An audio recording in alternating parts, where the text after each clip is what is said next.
Bueno, vamos a hablar sobre lo que es el COVID y la necrosis vascular, cuál es su relación. Entendemos que la cadea como articulación es uno de los elementos articulares más importantes, móviles del cuerpo humano y más grandes. Está formada por la parte superior, que es el acetato, y la parte inferior, que es la cabeza del fémur. Esta última, que es la cabeza del fémur, es lo que vamos a hacer referencia en el momento actual. Sabemos que la irrigación de la cabeza del fémur es una irrigación un poco atípica, porque a pesar de que su amigo, el trocánter mayor o menor, que están muy cercanos, reciben mucha vascularización, específicamente la cabeza del fémur, esa esfera recibe muy poca. Es de allí que viene esta patología donde existe una isquemia, es decir, pérdida de irrigación de esa cabeza del fémur para generar lo que es una necrosis avascular femoral, que como lo dice su nombre, es simplemente que no llega suficiente sangre o no llega sangre y oxígeno a esa parte de la cabeza del fémur. Ahora, cuando hablamos de la etiología de este tipo de lesiones o enfermedades, tenemos que saber que todavía existen controversias de acuerdo a qué es lo que pasa primero, si ocurre primero una isquemia u ocurren otros procesos asociados que puedan causar esa isquemia.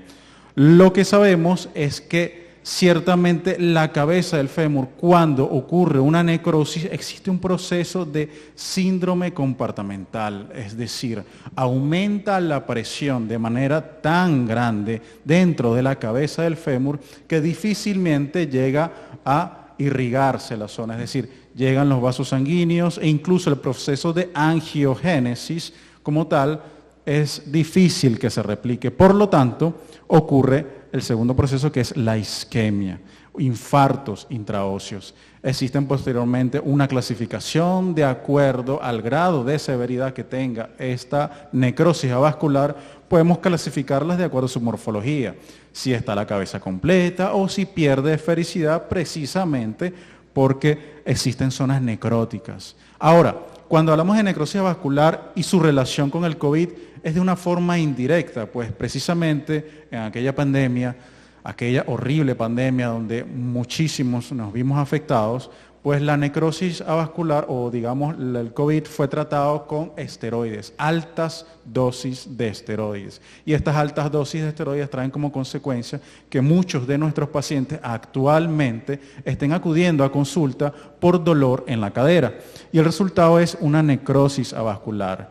Ya se ha descrito en los últimos años presencia o relación del COVID con la necrosis avascular. Este no es el primer trabajo y aquí tenemos uno del año 2023 donde ellos tipifican lo que es la relación que hay entre pacientes que ya han tenido COVID, han sido tratados con esteroides y posteriormente les ha dado necrosis vascular. Casi todos son pacientes jóvenes, entre 30 y 40 años. Tenemos otro estudio donde evalúan lo que es la severidad del COVID de acuerdo a lo que es la necrosis vascular. Y en este caso concluyeron que independientemente de la severidad del COVID, igual los pacientes les dieron necrosis vascular. Este estudio es del 2023, tenemos uno donde representa el 6% de aquellos pacientes que tuvieron o tienen dolor en la cadera puede estar, y que tuvieron COVID, pueden estar relacionados a necrosis vascular. Este es del 2024.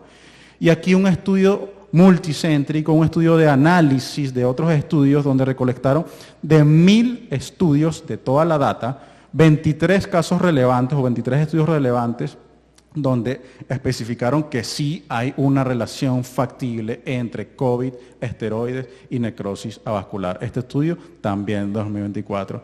Este año presenté un trabajo en Belgrado de lo que es la necrosis avascular con el COVID-19. La conclusión fue que de los diagnósticos que hice en mi consulta de 2021 a 2023, 35 pacientes fueron detectados con necrosis vascular y de esos 35, 30 recibieron esteroides, de alguna forma u otra, por cualquier medicamento, pero 25, es decir, 83% de mis pacientes eran pacientes que tuvieron COVID y recibieron esteroides por COVID, 83% de los pacientes. Entonces, esto es claramente un dato muy alarmante. Cuando realizamos una resección de la cabeza del fémur, como observamos a través de la flecha, esa resección la realizamos específicamente por donde observan en la línea naranja, observamos lo que es la cabeza del fémur. En una necrosis vascular no existe desgaste. No se trata de desgaste, se trata de que el cartílago está completamente sano como lo ven en la imagen.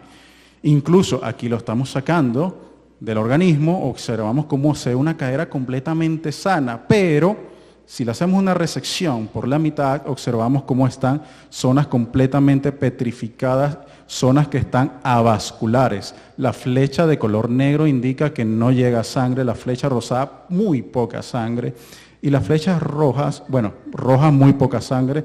Aquellos sitios rojos, así es como se debería ver completamente la cabeza del fémur. Aquellas zonas completamente vascularizadas, y no lo está en este paciente. Es decir, un paciente que dejó de recibir por completo cualquier tipo de oxígeno a su cadera. Ahora, cuando hablamos de tratamientos, no hay diferencias entre si es por COVID o por otro tipo de lesión. Lo que sí está claro es que existe mucha controversia de cuál es la mejor elección. Pues por supuesto la cirugía siempre va a tratar de ser la última elección. Aquí tenemos un estudio donde tratan de concluir de que el tratamiento farmacológico hasta ahora o el no tratamiento farmacológico como prevención, solo farmacología, no va a ejercer efectos totalmente recomendables en el paciente. Existen otros tratamientos como la aplicación de inducción. En este caso, 30 pacientes, 12 meses de seguimiento, una disminución y cambios radiológicos favorables sobre lo que es el aspirado de médula ósea. Se disminuyeron los síntomas.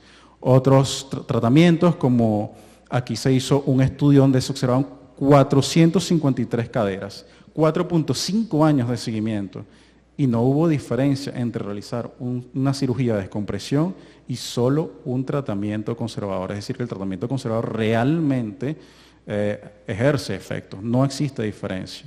Aquí tenemos también otro estudio donde observamos lo que es la aplicación de células mesenquimales, 53 pacientes con aplicación de descompresión solamente, 53 pacientes con descompresión y aplicación de células mesenquimales, y efectivamente en 4.28 años de seguimiento observaron una tasa de conversión a prótesis total de cadera mucho menor en los casos donde se aplicaban células mesenquimales. Tenemos diversidad de estudios, diversidad de criterios, y cada criterio es completamente aceptable, por lo que sigue siendo una, digamos, controversia elegir el tratamiento. Lo que hacemos es una descompresión de cabeza femoral más aplicación de células mesenquimales, o por lo menos lo que vamos a dialogar en este momento. Es un procedimiento percutáneo, radioguiado, se realiza descompresión, que es el objetivo fundamental. Nos acordamos que existe una presión elevada dentro de la cabeza del fémur, y por supuesto aplicación de células mesenquimales. Este estudio se hace, o esta técnica se hace radioguiada, observamos como 1 y 2 AP y axial, colocamos lo que es la mecha y realizamos 2 perforaciones. No más de eso para evitar posibles complicaciones como una fractura. AP y axial, pasamos la mecha igualmente. Esto es lo que se llama descompresión femoral, core decompression, es decir, simplemente liberamos la presión que existe dentro de la cabeza del fémur. Todo lo demás es añadidura. ¿Y qué me refiero a todo lo demás? La aplicación del lipostén, un proceso bastante sencillo, simplemente se retira células grasas del mismo paciente. Esas células grasas después, a través de un proceso de desfragmentación o microfragmentación de esa grasa, luego se coloca dentro del paciente. Es un proceso bastante artesanal, como lo acaban de ver acá. Y después de esa aplicación, a través de cánulas radioguiadas, por supuesto, la colocamos. La colocamos específicamente a nivel de la cadera, a nivel de lo que son las lagunas que observamos a nivel radiológico. Las lagunas que queremos de alguna forma tratar. Paciente 2 horas después del procedimiento, no existe ningún material adentro, simplemente es un proceso completamente percutáneo. Aquí tenemos un paciente masculino, 32 años de edad.